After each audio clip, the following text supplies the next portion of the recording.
أعوذ بالله من الشيطان الرجيم. بسم الله الرحمن الرحيم.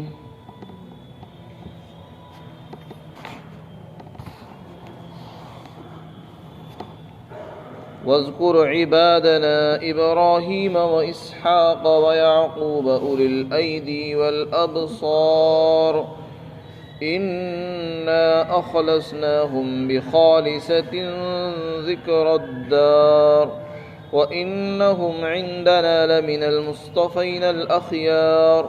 واذكر إسماعيل واليسع وذا الكفل وكل من الأخيار. هذا ذكر وإن للمتقين لحسن مآب. جنات عدن مفتحة لهم الأبواب متكئين فيها يدعون فيها بفاكهة كثيرة وشراب. وعندهم قاصرات الطرف أتراب. هذا ما توعدون ليوم الحساب. إن هذا لرزقنا ما له من نفاد. اور آپ ہمارے بندے ابراہیم، اسحاق اور یعقوب کا تذکرہ کیجئے، ان کو یاد کیجئے کہ وہ بھی ہاتھوں والے اور آنکھوں والے تھے، یعنی قوت والے تھے۔ بے شک ہم نے ان کو ایک خاص بات کے ساتھ مخصوص کیا تھا اور وہ آخرت کی یاد تھی، اور یقیناً یہ لوگ ہمارے نزدیک منتخب لوگوں میں سے ہیں، برگزیدہ لوگوں میں سے ہیں، اور ان لوگوں میں سے جو پسندیدہ ہیں اور اچھے ہیں۔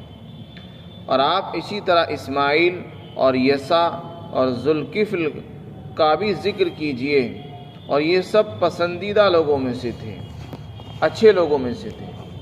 یہ ایک نصیحت ہے، اور یقیناً متقی لوگوں کے لیے اچھا انجام ہے اور اچھا ٹھکانہ ہے، اور وہ ہمیشہ رہنے کے باغات ہوں گے جن کے ان کے لیے ان کے دروازے کھلے ہوئے ہوں گے، اور وہ اس میں ٹیگ لگائے ہوئے ہوں گے، اور وہاں پر وہ بہت سارے میوے اور پینے کی مشروبات منگا رہے ہوں گے، اور ان کے پاس نیچی نگاہوں والی اور ہم عمر عورتیں ہوں گی۔ یہ وہ چیز ہے جس کا تم سے وعدہ کیا جاتا تھا حساب کے دن کے لیے۔ بے شک یہ ہمارا رزق ہے جس کے لیے کبھی ختم نہیں ہونا ہے۔ حضرات انبیاء کرام علیہم السلام میں سے حضرت ایوب علیہ السلام کے صبر کا واقعہ، اور اسی طرح حضرت داؤد، سلیمان علیہ السلام کا واقعہ ذکر کیا گیا۔ اللہ تعالیٰ انبیاء اکرام کے واقعات کو ہم سب کی نصیحت اور عبرت کے لیے بیان فرماتے ہیں۔ اس دنیا میں اللہ تعالیٰ نے انسان کو بھیجا ہے، لیکن انسان اس دنیا میں آ کر بھٹک جاتا ہے، مقصد سے دور ہو چلا جاتا ہے، کیونکہ شیطان کی بھی محنت جاری ہے۔ اس لیے اللہ تعالیٰ اپنے خاص اور مخصوص بندے جو نیک اور برگزیدہ ہیں، پاکیزہ بندے ہیں، ان کے تذکرے، ان کے واقعات ہمیں سناتے ہیں، تاکہ ہم اپنی زندگی ان کی زندگی جیسی بنا لیں۔ اللہ نے ان کو منتخب کیا ہے، اللہ نے ان کو اپنے لیے چن لیا ہے، اور وہ اللہ کے پسندیدہ اور اچھے بندوں میں سے ہیں۔ تو ان اچھے لوگوں کا تذکرہ اس لیے ہمیں سنایا جاتا ہے تاکہ ہم بھی اچھے بن جائیں۔ آدمی اچھے لوگوں کا ذکر سنتا ہے تو اچھا بن جاتا ہے، ان کے تذکرے سے، ان کے بار بار کو یاد کرنے سے، ان کے واقعات کو سننے سے، پڑھنے سے انسان میں کچھ باتیں پیدا ہوتی ہیں۔ اسی لیے قرآن کریم میں آپ دیکھیں گے بار بار پچھلے انبیاء کے واقعات کو اللہ تعالیٰ دہراتے ہیں، بار بار کہتے ہیں کہ ان کو پڑھو، ان کو یاد کرو، ان کو سنو۔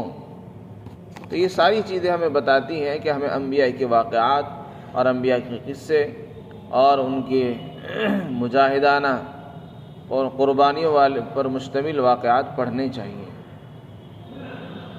آج کا مسلمان قرآن کے اس طرز کو چھوڑ کر دنیا والوں کی خبریں، دنیا والوں کے واقعات، ان کے قصے، ان کے سیریل، ان میں دھیان دیتے ہیں، اور قرآن بار بار ہم سے یہ کہتا ہے کہ نہیں، ابراہیم کا تذکرہ کرو، ان کو یاد کرو، اسماعیل کا ذکر کرو، موسیٰ کو یاد کرو، عیسیٰ کو یاد کرو، نوح علیہ السلام کا یاد کرو، ایوب کو یاد کرو۔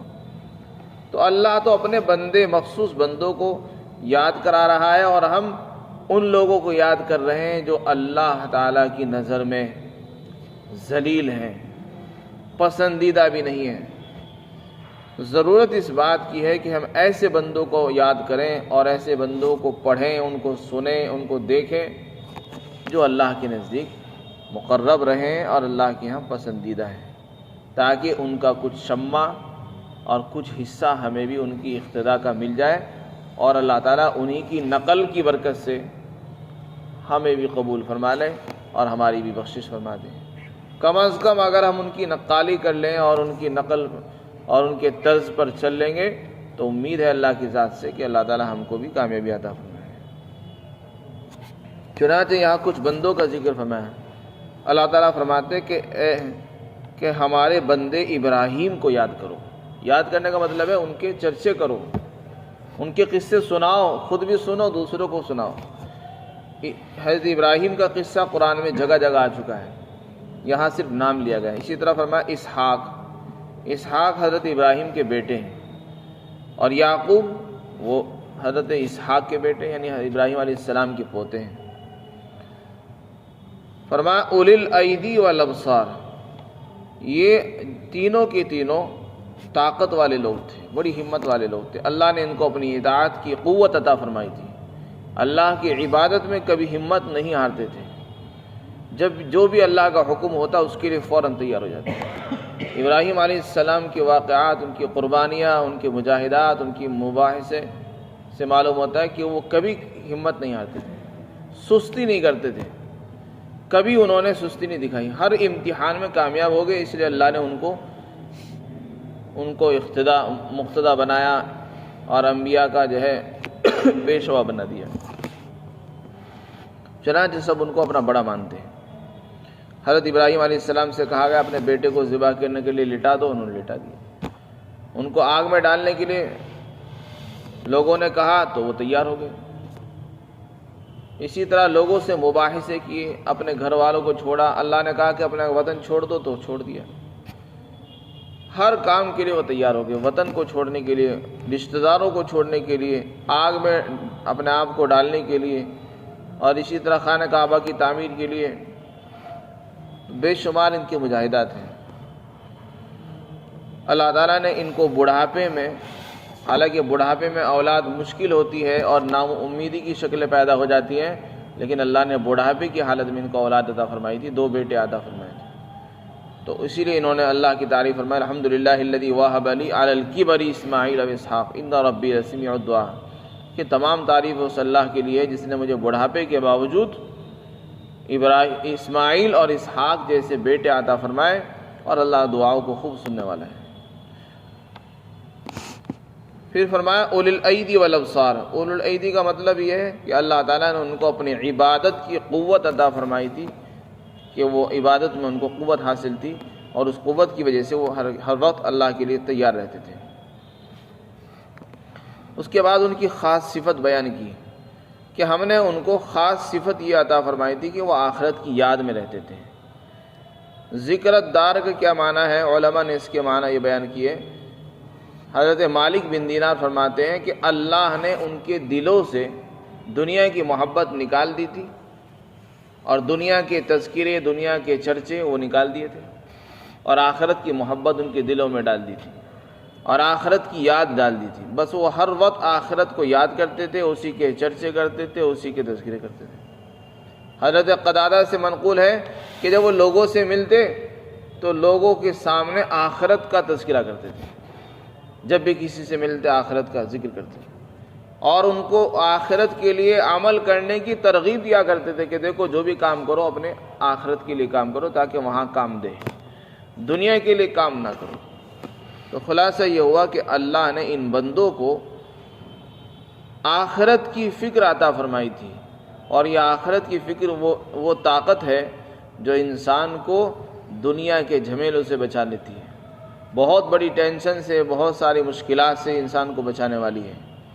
آج انسان مسلمان پریشان اس وجہ سے ہے کیونکہ دنیا کی محبت اس کے دلوں میں آ گئی ہے۔ جب دل میں دنیا کی محبت آتی ہے تو اس کو حاصل کرنے کے لیے انسان اپنی جان کی بازی لگا دیتا ہے اور یہ سوچتا ہے کہ فلاں آدمی کے پاس دنیا ہے، وہ کامیاب ہے، اگر میرے پاس دنیا نہیں ہوگی تو میں ناکام ہوں گا، اس لیے وہ دنیا کو حاصل کرنے کے لیے خون پسینہ بہاتا ہے اور پھر بھی وہ دنیا حاصل نہیں ہوتی، اس لیے وہ پریشان رہتا ہے۔ اور جب دنیا کی محبت دل سے نکل گئی کہ دنیا تو چھوڑنی ہے، اس کو حاصل کیا کرنا، اس کو حاصل کر کے کیا کریں گے، ضرورت کے مقدر اپنی دنیا کمائی اور ضرورت پوری ہوئی تو چھوڑ دی، تو وہ انسان کبھی پریشان نہیں ہوتا۔ پریشان وہ ہوتا ہے جو لالچ میں پڑ جاتا ہے۔ اللہ تعالیٰ نے ضرورت کے لیے تو کمانے کا حکم دیا ہے کہ انسان کو حلال روزی کمانی چاہیے، لیکن بقدر ضرورت، جتنی اللہ نے ضرورت لگائی ہے اتنی محنت کرے اور اس کے بعد اللہ کی یاد میں مشغول ہو جائے۔ تو ان انبیاء اکرام کی خاص صفت تھی کہ وہ آخرت کو یاد کرتے تھے۔ اللہ تعالیٰ ہم کو بھی یہ صفت عطا فرمائے۔ پھر ایک اور صفت بیان کی اور یہ فرمایا کہ یہ سارے کے سارے لوگ چنے ہوئے تھے۔ لاکھوں کروڑوں انسانوں میں سے اللہ نے اگر کسی کو چنا تھا تو ان انبیاء کو چنا تھا۔ تو یہ اللہ کے برگزیدہ اور چنے ہوئے منتخب بندے کہلاتے ہیں۔ اسی طرح فرمایا یہ ہمارے پسندیدہ لوگ تھے، اچھے بہترین قسم کے لوگ تھے۔ تو اس سے اندازہ ہوتا ہے کہ اللہ تعالیٰ کے نزدیک ان کا کیا مقام ہو۔ تو جو لوگ اللہ کا پسندیدہ ہو، اگر کوئی آدمی اس کے طریقے پر چلنے لگے گا تو وہ بھی اللہ کے نزدیک پسندیدہ بن جائے گا اور اللہ کو محبوب بن جاتا ہے وہ۔ قرآن کریم میں اللہ تعالیٰ فرماتے ہیں کہ اگر تم مجھ سے محبت کا دعویٰ کرتے ہو تو میرے نبی کے طریقے پر چلو تو میں تم کو محبوب بنا لوں گا۔ تو اللہ کے رسول سے زیادہ پسندیدہ اور اچھا بندہ کون ہوگا؟ اور جن کے طریقے پر چلنے پر اللہ نے وعدہ فرمایا کہ اگر ان کے راستے پر چلو گے تو میں تم کو اپنا محبوب بنا لوں گا، تمہارے گناہوں کو معاف کر دوں گا۔ تو قرآن کے انداز سے اور انبیاء کرام کے تذکرے سے معلوم ہوتا ہے کہ انبیاء کرام کے اتباع میں ہی ہماری کامیابی ہے۔ وَاذْكُرْ اسماعیل، اس کے بعد فرمایا اسماعیل کو یاد کرو۔ اسماعیل یہ حضرت ابراہیم کے ہی بیٹے ہیں دوسرے۔ حضرت اسحاق بھی بیٹے ہیں اور اسماعیل بھی بیٹے ہیں۔ اسماعیل بڑے بیٹے ہیں اور اسحاق چھوٹے بیٹے ہیں۔ حضرت اسماعیل کے ساتھ خانہ کعبہ کی تعمیر فرمائی تھی۔ حضرت اسماعیل ہی کی نسل سے امام الانبیاء جناب محمد الرسول اللہ صلی اللہ علیہ وسلم پیدا ہوئے ہیں۔ حضرت اسماعیل کے بعد ان کے خاندان میں کوئی نبی نہیں آیا سوائے امام الانبیاء کے۔ اور ابراہیم کے جو دوسرے بیٹے ہیں اسحاق، ان کی نسل میں بہت سارے انبیاء پیدا ہوئے۔ اسحاق کے بیٹے یعقوب پیدا ہوئے، پھر یعقوب سے حضرت یوسف علیہ السلام پیدا ہوئے، وہ بھی نبی ہوئے۔ اور پھر ان کے خاندان میں حضرت موسیٰ، حضرت عیسیٰ، حضرت داؤد، حضرت سلیمان اور حضرت یوشع اور حضرت یسع، ذوالکفل، ہزاروں کی تعداد میں نبی آئے اور وہ سارے بنی اسرائیل کے نبی کہلاتے تھے۔ حضرت یعقوب کا لقب چونکہ اسرائیل تھا، حضرت اسحاق کے جو بیٹے ہیں یعقوب، ان کا لقب تھا اسرائیل، اس لیے ان کی ساری اولاد کو بنی اسرائیل کہتے ہیں اور یہودی اپنے آپ کو اسرائیل کہتے ہیں۔ وَاذْكُرْ اسماعیل، فرمایا اسماعیل کا بھی تذکرہ کرو اور یسع کا بھی ذکر کرو۔ یسع، ان کا بھی تذکرہ اللہ نے انبیاء کی فہرست میں کیا۔ اسی طرح فرمایا وَذُوالْکِفْلِ، ذوالکفل نامی بھی کوئی شخص تھے، وہ نبی تھے یا نہیں تھے اس میں اختلاف ہے، بعض لوگ نبی مانتے ہیں، کچھ لوگ کہتے ہیں کہ نہیں، کسی نبی کے خلیفہ اور اللہ کے ولی تھے۔ خلاصہ یہ کہ قرآن تو یہ کہہ رہا ہے کہ یہ اللہ کے منتخب پسندیدہ اور اچھے لوگوں میں سے تھے۔ ھذا ذکر، فرمایا یہ ایک نصیحت ہے جو ہم نے کی ہے۔ وَإِنَّ لِلْمُتَّقِينَ لَحُسْنَ مَآب، اور متقی لوگوں کے لیے اچھا انجام ہے۔ یعنی دنیا میں اگر کوئی آدمی یہ چاہتا ہے کہ مجھے اچھا انجام ملے تو اس کو متقی بننا پڑے گا۔ متقی کے معنی پرہیزگار، یعنی گناہوں سے بچنے والا، ان کاموں سے اپنے آپ کو روکنے والا جن کاموں سے اللہ نے منع کیا ہے، اس کو متقی کہتے ہیں۔ ڈرنے والا، اللہ کے خوف سے، عذاب سے ڈرنے والے کو متقی کہتے ہیں۔ تو جو لوگ متقی ہیں، جن کے دلوں میں تقوی ہے، شرک سے بچ رہے ہیں، کفر سے بچتے ہیں، نفاق سے بچ رہے ہیں، اختلاف سے بچ رہے ہیں، آپس کی لڑائی جھگڑوں سے بچ رہے ہیں، یعنی ہر نافرمانی سے بچ رہے ہیں، وہ متقی لوگ ہیں۔ تو ایسے لوگوں کو بہترین ٹھکانہ اللہ تعالیٰ عطا فرمائیں گے۔ اور وہ کیسا ہوگا؟ فرمایا وہ باغ ہوں گے، جنت میں ایسے باغ دیے جائیں گے جن میں ہمیشہ رہنا ہوگا، کبھی وہاں سے نکلنا نہیں ہوگا۔ دنیا میں انسان کو کوئی تحفہ ملتا ہے تو وہ ختم ہو جاتا ہے، ٹوٹ جاتا ہے، چھین لیا جاتا ہے، لیکن آخرت میں اللہ تعالیٰ جو عطا فرمائیں گے وہ کبھی ختم نہیں ہوگا، ہمیشہ ہمیشہ کے باغات ہوں گے۔ پھر آگے فرمایا ان کے استقبال کے لیے وہ دروازے بھی ان کے کھلے ہوئے ہوں گے، جیسے کسی مہمان کی مہمان نوازی کے لیے دروازہ پہلے سے ہی کھول دیا جاتا ہے اور وہ سیدھا اندر چلا جاتا ہے، تو یہ اس کے اعزاز کی بات ہوتی ہے، اکرام کی بات ہوتی ہے۔ اسی طرح جنتی لوگوں کا استقبال، ان کا اعزاز یہ ہوگا کہ ان کے لیے دروازے کھلے ہوں گے۔ اور پھر وہ متکئین فیہا، جنت کے اندر ٹیک لگائے ہوئے ہوں گے، وہ آرام سے ٹیک لگا کر بیٹھیں گے مسیریوں پر اور باتیں کر رہے ہوں گے۔ اور فرمایا وہاں پر وہ طرح طرح کی چیزیں منگا رہے ہوں گے، میوے، مختلف قسم کے بہت سارے میوے منگائیں گے، اور پینے کی چیزیں منگائیں گے، کھانے کی چیزیں منگائیں گے، اور جو چاہیں گے وہ منگائیں گے۔ بفاکہۃ کثیرۃ وشراب وعندہم قاصرات الطرف اطراب، اور ان کے پاس نیچی نگاہ والی عورتیں ہوں گی۔ نیچی نگاہ کا مطلب یہ ہے کہ وہ ایسی عورتیں اللہ تعالیٰ جنت میں عطا فرمائے گا کہ جن کی نگاہیں اپنے شوہر کے سوا کسی اور کی طرف نہیں پڑیں گی۔ یہ ان کی فرما برداری کی علامت ہوگی کہ وہ صرف اپنے ہی شوہر کی طرف دیکھیں گے، کسی اور کی طرف نظر اٹھا کر نہیں دیکھیں گے۔ اطراب کے معنی ہم عمر، یعنی جس عمر کا مرد ہوگا اسی کی عمر کی ہم عمر عورتیں اللہ تعالیٰ ان کو عطا فرمائے گا، زیادہ عمر دراز نہیں ملیں گی۔ فرمایا ھذا ما توعدون لیوم الحساب، یہ وہ چیزیں ہیں جن کا تم سے وعدہ کیا جاتا تھا حساب کے دن کے لیے، جو حساب کے دن کے لیے تم سے وعدہ کیا جاتا ہے، یہ وہ چیزیں ہیں۔ اللہ تعالیٰ نے یہاں پر متقی و جنتی لوگوں کے انجام کو بیان کیا کہ ان کو یہ نعمتیں عطا نہیں ملیں گی۔ اس طرح کی نعمتیں اللہ نے قرآن کریم میں جگہ جگہ بیان فرمائی ہیں۔ اس کے بعد اللہ تعالیٰ نے منافقین اور سرکش اور نافرمان لوگوں کے انجام کو بیان کیا جو آگے آ رہا ہے۔ اللہ تعالیٰ ہم سب کو متقی لوگوں کی فہرست میں شامل فرمائے اور ہمیں جنت کا داخلہ نصیب فرمائے۔